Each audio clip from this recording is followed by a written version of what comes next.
Hi అండి అందరికీ. Sankranti 3 days అయితే ఒక ఫుల్ లాంగ్ వీడియో అయితే చేశాను. ఇందులో ఫన్నీ ఇన్సిడెంట్స్ కూడా ఉంటాయి, తప్పనిసరిగా చూడండి. ముందుగా నేనైతే మా అత్తమ్మ వాళ్ళ ఇంటి నుంచి అమ్మమ్మ వాళ్ళ ఇంటికి అయితే వచ్చేసాను. ఇక్కడైతే భోగి రోజున ఈ విధంగా నువ్వుల రొట్టెనైతే చేస్తారు. అంటే బియ్యం పిండిలో కొన్ని నువ్వులు అయితే వేసి ఈ విధంగా అయితే జొన్న రొట్టెలాగా చేస్తారు. చేస్తుంది అయితే మా అమ్మ. ఇప్పటి వరకు వీడియోలు అయితే రాలేదు. ఈ వీడియో కూడా అమ్మకి తెలియకుండా తీసాను. ఈ విధంగా రొట్టె కొట్టుకున్న తర్వాత పెనంపై అయితే వేయాలి. మీలో ఎంతమంది ఈ విధంగా భోగి రోజున నువ్వుల రొట్టెలు చేస్తారో కామెంట్స్ చేసి చెప్పండి. ఈ నువ్వుల రొట్టెలు అయితే కట్టెల పొయ్యి పైన చేసాం. టేస్ట్ అయితే సూపర్గా వచ్చింది. దీని కాంబినేషన్లోకి చిక్కుడుగాయ ఆలుగడ్డ కర్రీ అయితే చేస్తారు. ఇక్కడైతే ఈ రొట్టెను కూడా జొన్న రొట్టె లాగానే మధ్య మధ్యలో వాటర్ చల్లుతూ చేయాలి. మా అన్న కిట్టుకి అయితే కైట్ ఇప్పించుకొని వచ్చాడు. కిట్టు చూడండి ఎంత హ్యాపీగా ఉన్నాడు.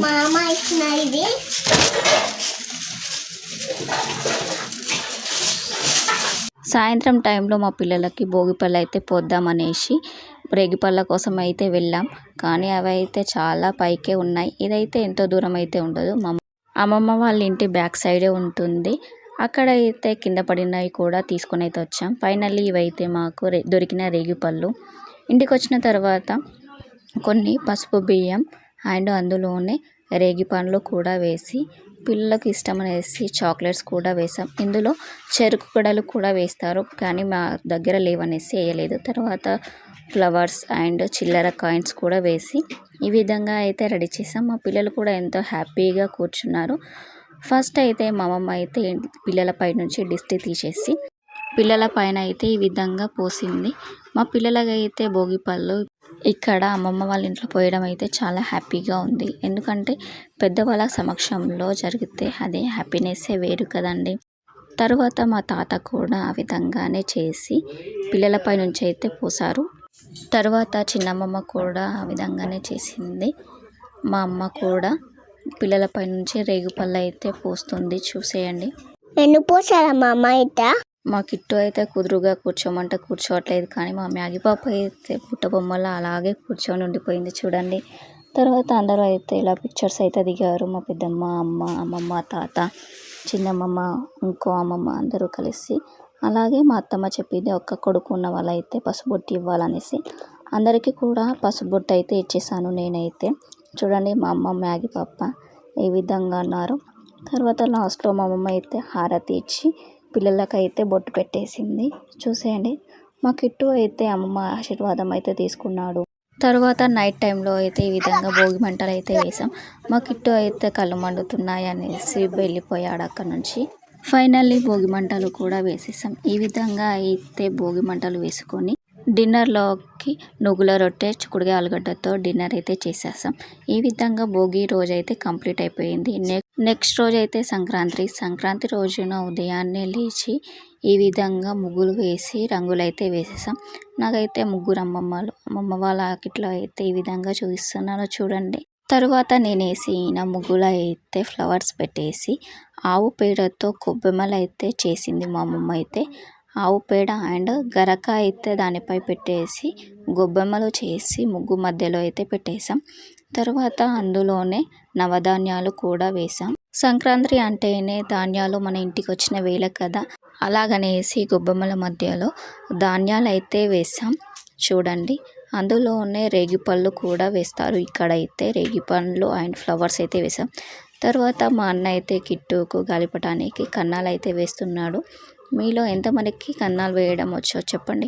అదే అండి, గాలిపటానికి కన్నాలు వేయడం, వేరేవో కన్నాలు వేయడం అని అనుకోకండి మీరు. కిట్టు అయితే ఆ టైం వరకు లేవలేదు, కానీ మా అన్న అయితే షాప్కి లేట్ అవుతుందనేసి త్వరగా కన్నాలు అయితే వేసేసి వెళ్ళిపోయాడు. మా అన్న వాళ్ళు అయితే కిట్టును చాలా బాగా చూసుకుంటారు. కిట్టునే అని కాదు, మాకు కూడా హెల్ప్ అయినా కూడా మా అన్న వాళ్ళు అయితే త్వరగా ఆలోచించకుండా చేసిస్తారు. తర్వాత కిట్టు అయితే లేచేసి ఫ్రెష్ అప్ అయిపోయి గాలిపటంతో అయితే ఆడుకుంటున్నారు. చూసేయండి. ఎగ్రై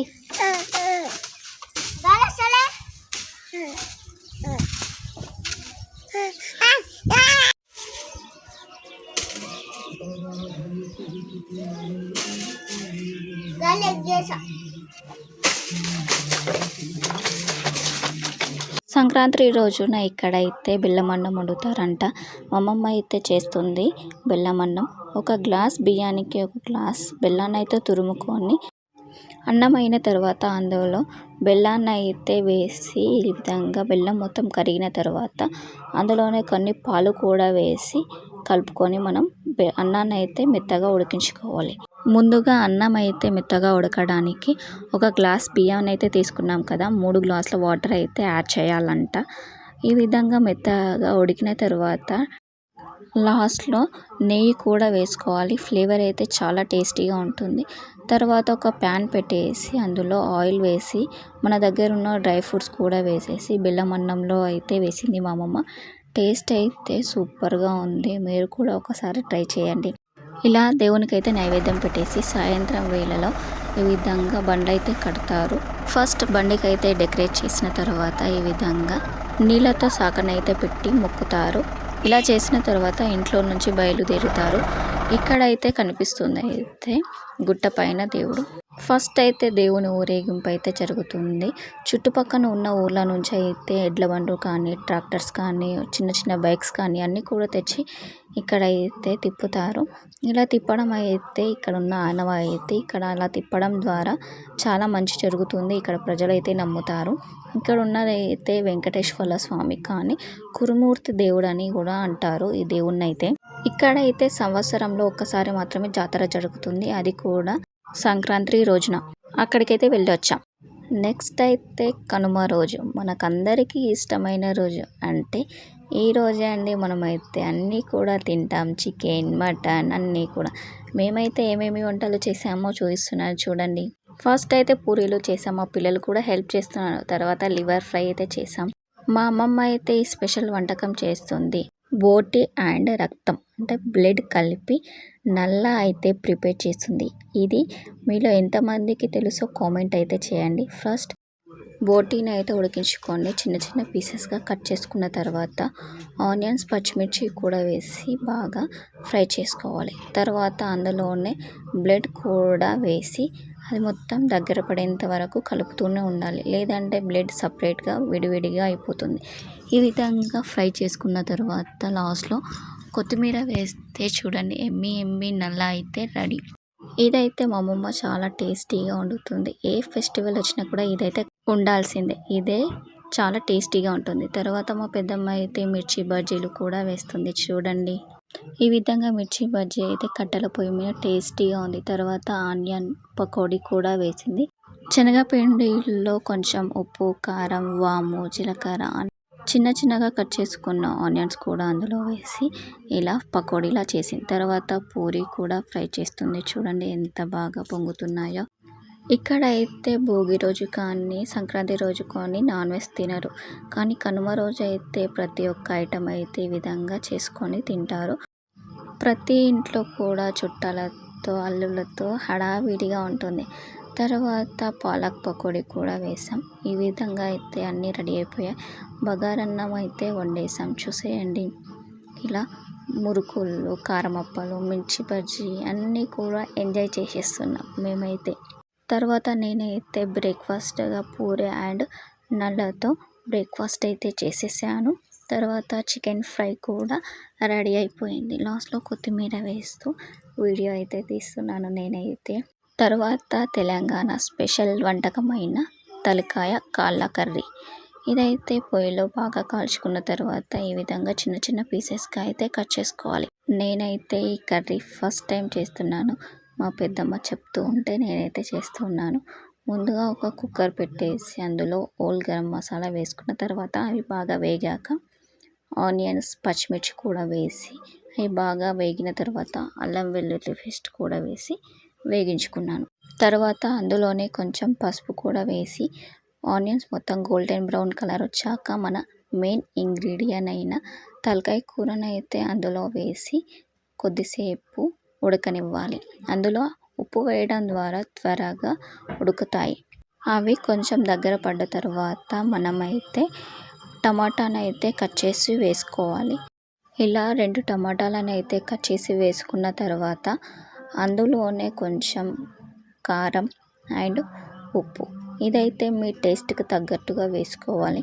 నేనైతే కొంచెం ఎక్కువే వేసాను, మేమైతే ఎక్కువ తింటాం కాబట్టి.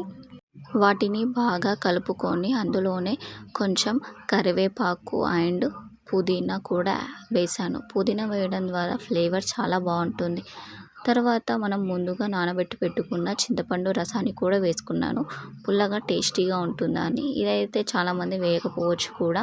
ఇలా చింతపండు రసాన్ని అయితే వేసుకున్న తర్వాత వాటర్ని కూడా వేసుకోవాలి. మేము కొంచెం గ్రేవీగానే తింటాం కాబట్టి వాటర్ అయితే ఎక్కువ యాడ్ చేశాను. కుక్కర్ మూత పెట్టేసి 12 విజిల్ల వరకు పెట్టేశాను.